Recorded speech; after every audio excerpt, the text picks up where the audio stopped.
So one of the things that has always been really important to me is just kind of knowing how to talk about certain things when it comes to the business, and one of the things, even when it comes to at parties, playing games, dating games, recruiting games, things like that, I refuse to play those games until I could figure out a way out of the game if nobody played the game, right? So I always feel like I want to arm myself with talking points if somebody's kind of confronting me about whether it's plastics or our products, or they don't want to date a party, or that they don't want information on business, right? I want to be prepared so I can gracefully comment and speak from an educated standpoint and things like that. And I've been this way like all along. So even when my husband and I had our coffee shop, everybody knows, like, in case, well, not everybody knows, in case you didn't know, my husband and I had a coffee shop before Tupperware, and I don't drink coffee. So because I don't drink coffee, I educated myself on coffee crazy. I probably know more about coffee than the biggest coffee lover, okay? Like how they roast it and the types of beans, what it means when they roast it different amounts, and all the crazy different things, right? And so that way I could speak on it in an educated way when people would start asking me questions. And so that's what I would do, right? And so it's sort of the same way about our plastics and stuff, right? And so one of the big things that Pam taught me years and years ago was, one of the things that she said was that, not all plastics are created equal. And I remember her saying that. I would hear her say it over and over again when we'd be working events, and somebody would come up and they're like, I don't use plastic. And she's like, oh my gosh, you know what? That is so true, because not all plastics are created equal. Even in our Tupperware line, not all plastics are created equal, because there are certain plastics that I wouldn't put in the microwave either.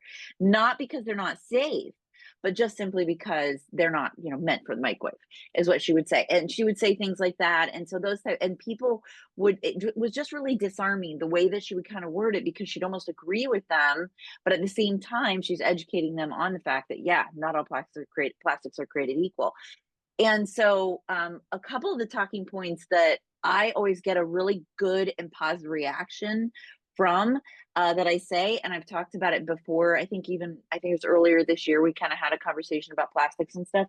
Is I say, it's really important to know that our products are not biodegradable, because you never, ever, ever want to store your food or eat food out of a product that is biodegradable, right? You especially don't want to use biodegradable products in the microwave, because biodegradable products, the way that they biodegrade, if that's a word, yeah, I'm assuming, the way they biodegrade, right, is it's hot, cold, hot, cold, hot, cold, hot, cold. That's what it starts the breaking down process, right?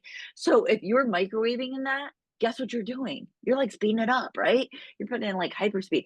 So you definitely don't want to microwave in something like that, right? And so that's one of the things that I talk about, is the fact that our products are not biodegradable. Our products are recyclable, right? And then I even sometimes go far enough to say, but sometimes you look at the bottom of our products and you don't see that recyclable number. That's because we're a 7-year-old company, and they didn't even know what recyclable numbers were when they made some of these molds. So some of our products do not have that number because it just didn't exist. Okay. So, but our products are recyclable. And people just laugh when I say that, because they're just like, oh my God, that's so true. And I'm just like, yeah.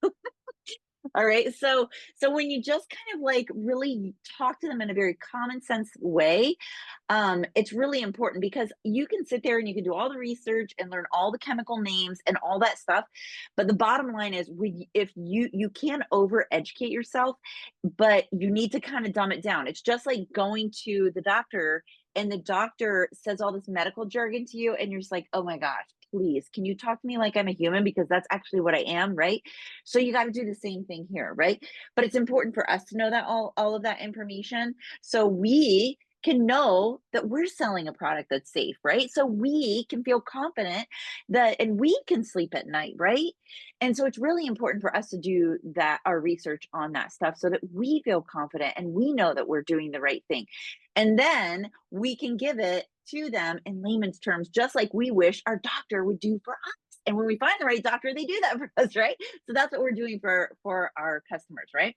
And so Pam talking about plasticizers, it's really microplastics, and that's a better word for it in the sense of because micro whatever is a very hot buzz term right now, whether it's micro dosing, microplastic, micro.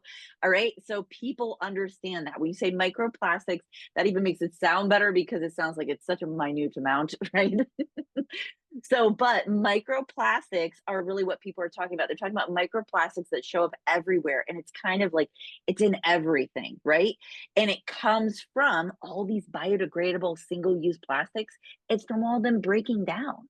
That's exactly what it's coming from. So, it's actually not really coming from our products in that process, right? Because our products aren't really breaking down, not to the extent that these products are breaking down, right?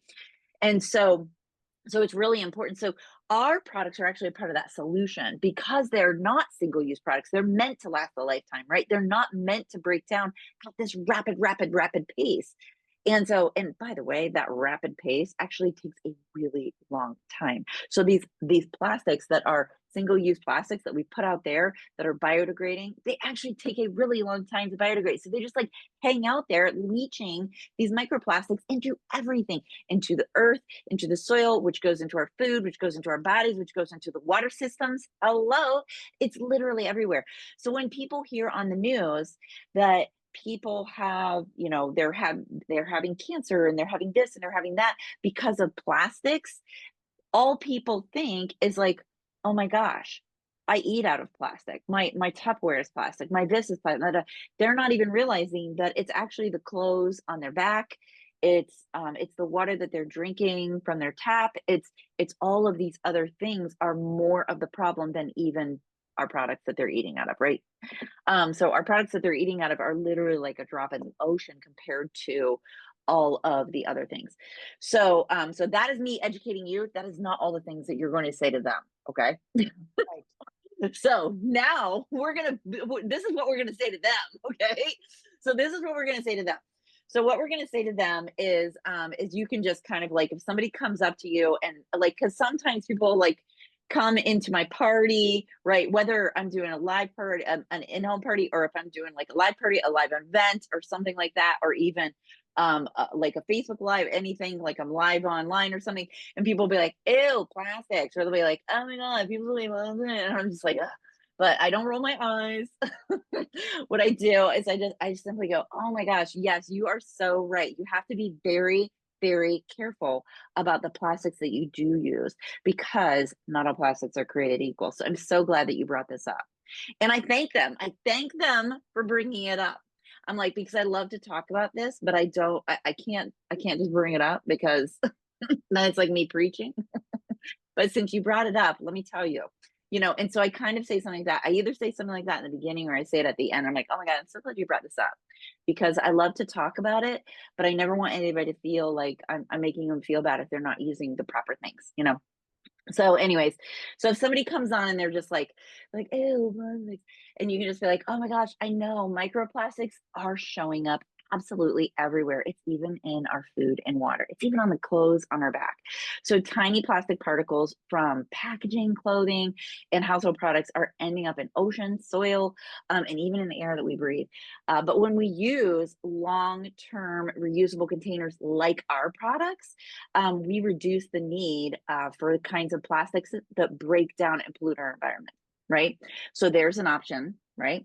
There's also another option, and I'm going to put all of these word traces on Champion for you so that you will be able to just kind of practice them, right? Because like I have certain things that I say, and so it's kind of like hitting play, and every time it comes out of my mouth, it's always something different.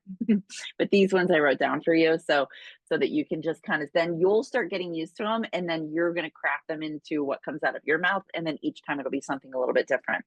So these ones kind of address the microplastic issue directly if somebody brings that up, and then also kind of talk a little bit about our products as well.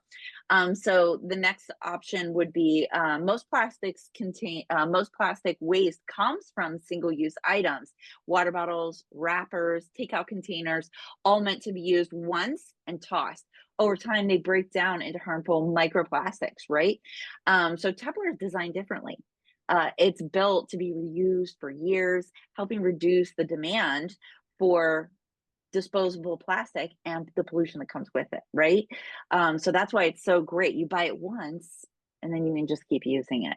Um, and it's, so then another option is some plastics are meant to last, right? Others were never meant to be reused. And a lot of people unknowingly store, reheat food and plastics that release microplastics and toxins. So Tupperware is carefully tested and for safety and quality, making it a smarter solution for both you, your health, and the environment.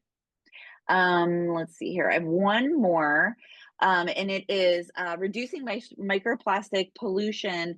Um, Starts with small changes at home, right? Washing synthetic clothes less, because when you're washing those type of clothes, microfibers are actually coming off of those clothes that contain microplastics that goes into the water. Isn't that crazy? Anyway, so washing synthetic clothes less, using refillable containers, choosing reusable food storage are powerful, powerful steps. Tupperware is a tool that supports all of that change and helping you waste less, reuse more, and protect what matters, right? So those are four different options, really addressing like the microplastic type of an issue. But I also have a couple other word choices too that just kind of talk about why Tupperware is an answer to the solution, right? But it doesn't necessarily talk about the microplastics, right? So it just kind of talks about not all plastics are created equal. Tupperware is designed to last for years, sometimes decades. Unlike single-use plastics that are thrown away after one use, the longer something lasts, the less waste it creates, right? Which is kind of common sense, but that's why reusable products like Tupperware help reduce the microplastic pollution and not add to it, right? And then another one for that one that's a little bit more simple is one container, thousands of uses. I love those one. Every time you reuse your Tupperware, instead of grabbing plastic bag or takeout container, you're keeping plastic waste out of our environment. Choosing durable, high quality containers is a small step that adds up to a big impact, right? So you kind of see all the different things that you can do. But what I really highly recommend is just kind of reading over these and, like I said, just kind of crafting what might come out of your mouth, right? And practicing, because then the more people ask you these questions, because I'll guarantee you, I can practice these over and over again, and none of these words are directly just like this are going to come out of my mouth. Like I said, usually when somebody says something about plastic, I go, oh my gosh, you're so right. Yeah, not all plastics create equal. You got to be really, really careful about what it is that you use in your kitchen. And then usually from there, I talk about, not using biodegradable products. You want to use, our products are recyclable, they're not biodegradable, so they're not breaking down. And then I also talk about virgin plastics, right? So our products are primarily made out of virgin plastics. We only have one line now that is not 100% virgin plastics, and that is our eco line. And our eco line goes through a rigorous process to ensure the safety of it being able to be reused in food safety. And so that it's certified food safety by the time it gets to you. And so I just kind of go through things like that. So I hope that that kind of helps, and I didn't like kind of like overwhelm you with a lot of information. But yeah, and this is something we can continue to just kind of talk about, just so that you can feel as confident as possible. Because I'm telling you, I wouldn't be able to sleep at night if I even thought for a second that our products were not safe. And I know for a fact Pam wouldn't be able to sleep at night and be with a company for over 40 years. If Was it 40 years? Yeah, it is, isn't it, Pam? Sorry. But